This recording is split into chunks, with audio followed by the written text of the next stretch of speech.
Revenons sur le terrain, cette fois au Sénégal, à Dakar, où nous retrouvons un responsable d'association de consommateurs, Momar Mdao. Monsieur le directeur général, bonsoir. Il semble que beaucoup de pays industrialisés soient à peu près à l'origine de la destruction des capacités de production agricole des pays en développement avec les subventions qui ont été initiées. Quel est votre point de vue sur cette responsabilité un peu partagée et aussi par les pays industrialisés avec leur politique de subvention? Je pense que le mot-clé, c'est partagé. Il y a la responsabilité de ces pays avec les soutiens, avec les subventions.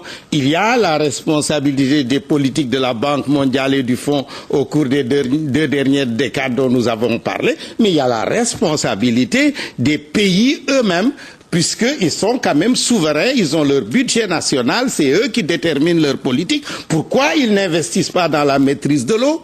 Pourquoi est-ce qu'ils ne veillent pas à ce qu'au niveau de leur village, on ait des puits, on ait des canalisations pour l'eau de surface, que l'on ait des barrages en terre réalisés avec les communautés rurales? Pourquoi on ne développe pas l'agriculture urbaine et périurbaine? Pourquoi on n'investit pas dans les routes rurales, dans les moyens de stockage? Les budgets sont votés chaque année dans ces pays. Qu'est-ce qu'on en fait? Est-ce que c'est aller prioritairement à l'agriculture qui occupe 60 à 80% de la population et jusqu'à 70% des pauvres? Et quand vous dites cela à un chef d'État africain, qu'est-ce qu'il vous répond? Mais il y a des chefs d'État africains à qui j'ai parlé et qui l'ont fait.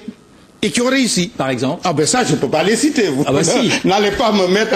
Je suis quand même directeur général. Il y a le Malawi qui est passé en 3 ans de 1 million de tonnes de maïs, 2 millions l'année suivante, 3 millions 4. Un pays qui prenait de l'aide alimentaire en donne. Il y a le Nigeria qui a des taux de croissance élevés de son agriculture, même si c'est un pays qui a 140 millions d'habitants. Mais il y a 53 pays africains. Il y en a beaucoup qui ont réussi et qui ont fait de bonnes choses. Je ne peux pas les citer. C'est pour ça que je voulais éviter de citer 1 ou 2 seulement.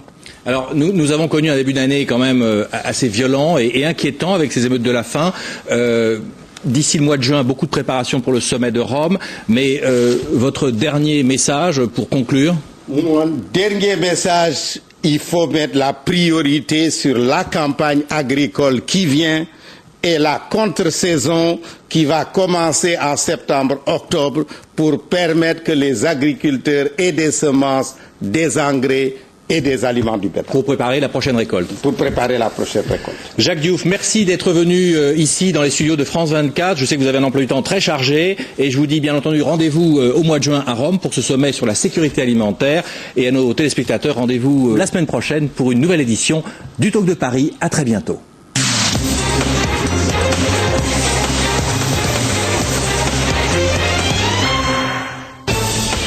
Accédez à France 24 sur votre mobile, où que vous soyez, quel que soit votre opérateur et votre modèle de téléphone. France 24 innove en vous proposant de suivre l'actualité sur votre téléphone, en audio ou en vidéo. Merci d'être avec nous sur